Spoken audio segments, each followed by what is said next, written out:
ಈ ಭೂಮಿಯ ಮೇಲೆ ಗ್ಯಾಮ್ಲಿಂಗ್ ಅಲ್ಲಿ ವಿವಿಧ ರೂಪಗಳಿವೆ.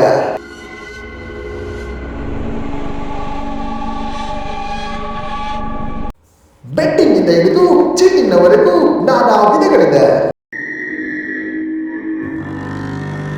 ಅಂತಹದರಲ್ಲಿ ಒಂದು ಈ ಓಸಿಯು ಸೇರಿದೆ.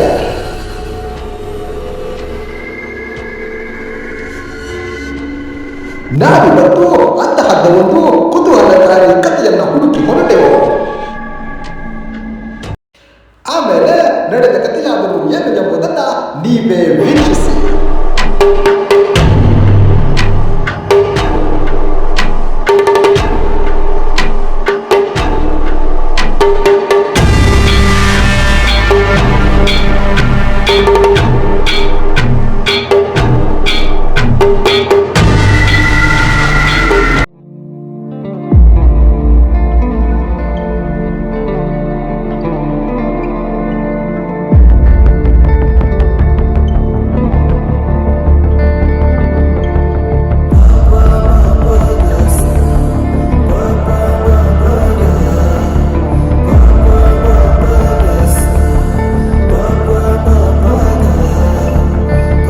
ಸ್ವಾಮಿ,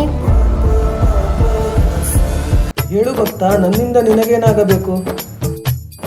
ನಮಸ್ಕಾರ ಸ್ವಾಮಿ, ನೀವೇನೋ ಓಸಿ ಸ್ಪೆಷಲಿಸ್ಟ್ ಅಂತೆ, ಅದಕ್ಕೆ ನಾ ಅಲ್ಲಿಂದ ಇಲ್ಲಿ ತನಕ ಹುಡುಕ ಬಂದೆ. ನಂಗೇನಿಲ್ಲ, ನಾನು ನಾಳೆ ಬೆಳಗಾಗುತ್ತಾನ ಒಂದು ಓಸಿ ನಂಬರ್ ತಾಗ ನಾನು ಶ್ರೀಮಂತ ಆಗ್ಬೇಕು. ಯಾವ್ದಾದ್ರು ನಂಬರ್ ಇದ್ರೆ ಹೇಳ್ತೀರಿ? ಭಕ್ತ, ನಾನು ಆಡ್ತಿರೋ 4 ನಂಬರ್ ಬಿಟ್ಟು ಬಾಕಿ ನಂಬರ್ ಪಾಸ್ ಆಗದೆ ಇರೋ ದಾಖಲೆನೇ ಇಲ್ಲ. ಸ್ವಾಮಿ, ಆ 4 ನಂಬರಿಗೆ ಏನಾಗಿತ್ತು? ಎಂತಕ್ಕೆ ತಾಗ್ಲಿಲ್ಲ ಅದು? ಆ 4 ನಂಬರ್ ಆಡಿದ್ದಿನ್ನೇ ಪೊಲೀಸ್ ರೈಡ್ ಆಗ್ಬಿಟ್ಟಿತ್ತು.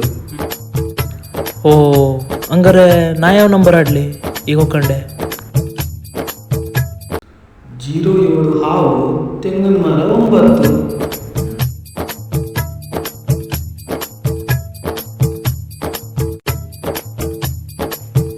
0709 ಆಡ್ಬಿಡು. ನೀನ್ ದಕ್ಷಿಣೆ ನಂಗೆ ಕೊಡೋದು ಬೇಡ. ನೀನ್ ಆಡೋದ್ರಲ್ಲೇ ನನ್ನ 100 ರೂಪಾಯಿ ಸೇರಿಸಿ 2 ನಂಬರ್ ಆಡ್ಬಿಡು.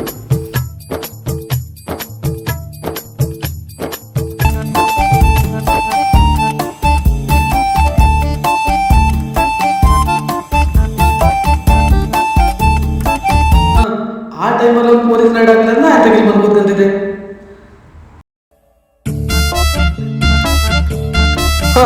ಊರ್ ಮೇನ್ ಊರ್ ಬೀಳ್ಲಿ, ಗಾಡಿ ಅಡ ಇಡೋದು 07 ಕಾಡುದೇ ಇವತ್ತೆ.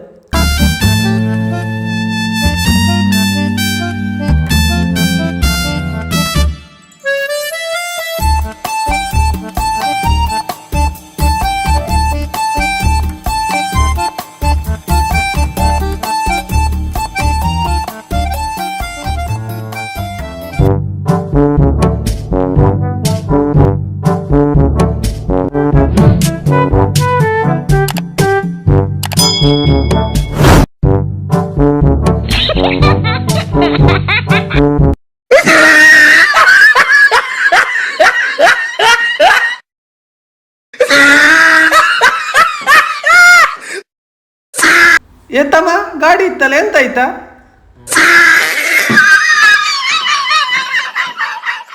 ಅಣ್ಣ, ಎಲ್ಲ ಓಸಿ ಮೈಮೆ. ಆ ಕಾಳಸ್ವಾಮಿ ನಮ್ ಕಣ್ಣು ನಾನು ಬೇಬರ್ಸಿ ಮಾಡೇ ತೆಗ್ದ.